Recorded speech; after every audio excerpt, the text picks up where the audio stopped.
Plush selling, P-L-U-S-H. The L stands for listen. Listening is a function of asking, and it's one of the most important elements of value-added selling.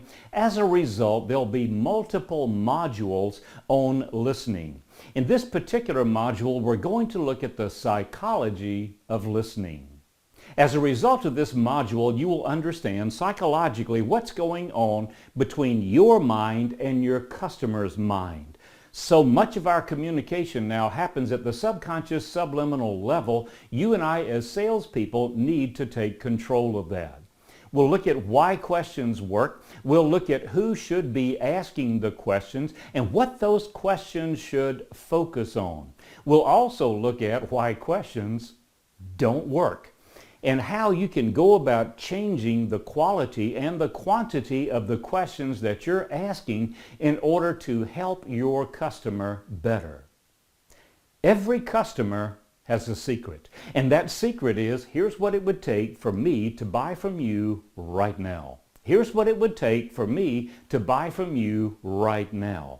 All too often, us salespeople spend our time talking and not uncovering the secret. And in some cases, the customer doesn't really know what that secret is. So our job as salespeople is to uncover what the customer really wants to achieve.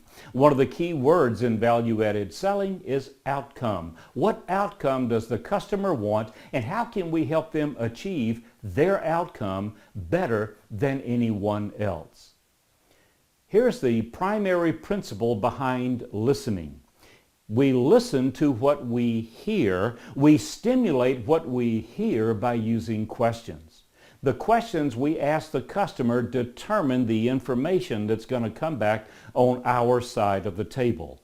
What salesperson would go in and ask, what little amount of money would you like to pay for my products or services? Why would anybody ask a question like that? But some of the other questions that we are asking may be just as troublesome as that question. So we want to ask the questions that will give us the information that will allow us to teach the customer. Single most important function of sales is to teach the customer so that we can help them achieve their outcome. Remember this, the human mind cannot not respond to a question. The human mind cannot not respond to a question. If someone asks us a question, our minds kick into gear. We can't stop it. What does a Hershey bar look like? Now, try to keep the Hershey bar out of your mind. When someone asks us a question, our brain kicks into gear, and we can't stop it. In value-added selling, we use questions and not statements. Questions and not statements. In Sales 101, what did they teach us? When the customer's asking questions, they're showing interest, we're getting close to closing. In value-added selling, we reverse that. The person who is asking the questions is controlling the sales call. The human mind cannot not respond to a question. So we want to have our battery of questions, our library of questions that we can ask customers, and then only use the ones that will be most effective on this call right now. Only the ones that are most effective on this call right now. The person who is asking the questions is actually controlling the sales call. If you want to control the environment, if you want to control the conversation, you're better able to do it with questions than with statements. In value-added selling, we change the questions that we are asking. The questions must focus on, first of all, the objective. What does the customer want to accomplish? What does the customer want to accomplish? Your customer may say, well, we need to reduce our costs, so you're going to have to reduce your price. We can help them reduce costs by raising our price and putting them into a more efficient or effective or productive device, can't we? So we look at not what the customer is saying they want to do, we're looking at what the customer wants to achieve. It is all about outcome. What does the customer want to accomplish? Then we look at the customer's business. Our questions must focus on customer's outcome, customer's business. And when we're talking about their business, We're talking about who they want to sell to. Who do they sell to? In a B2B world, we don't sell to, we sell through. Who is your customer's customer? In a B2C world, we want to look at the customer's objective, what is the outcome, and then who do they want to impress? That becomes the business part of the sale.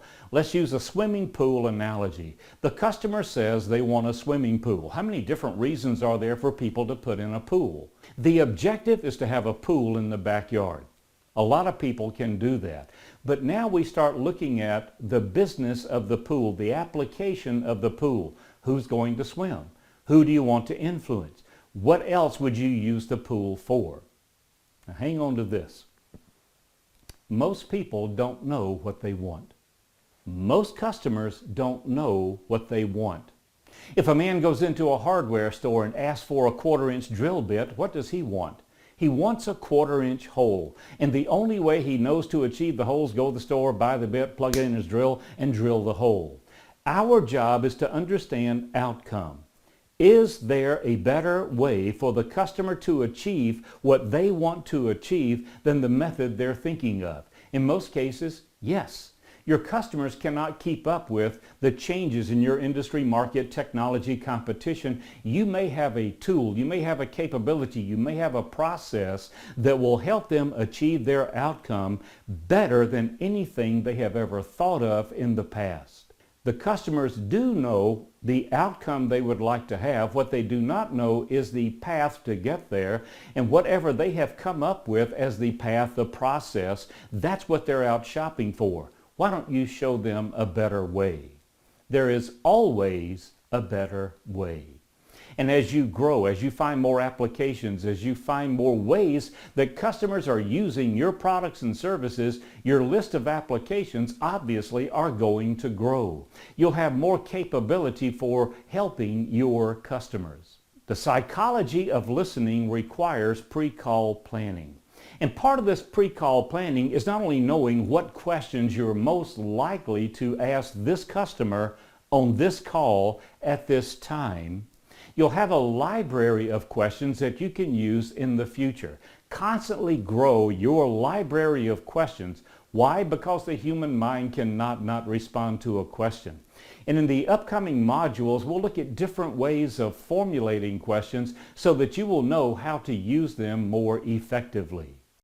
So in summary, remember this. The human mind cannot not respond to a question. Use questions as often as possible. The goal of your questions is to understand the customer's outcome, even if the customer is not really clear based on latest technologies and changes what that outcome could be. You want to use questions to uncover as many reasons as possible why your customer will do business with you. And remember, there's always a better way. You are bringing new outcomes to the table, new ways of the customer achieving what they want to achieve. In the history of recorded time, no customer has ever said your price is too high and meant it. Teach others.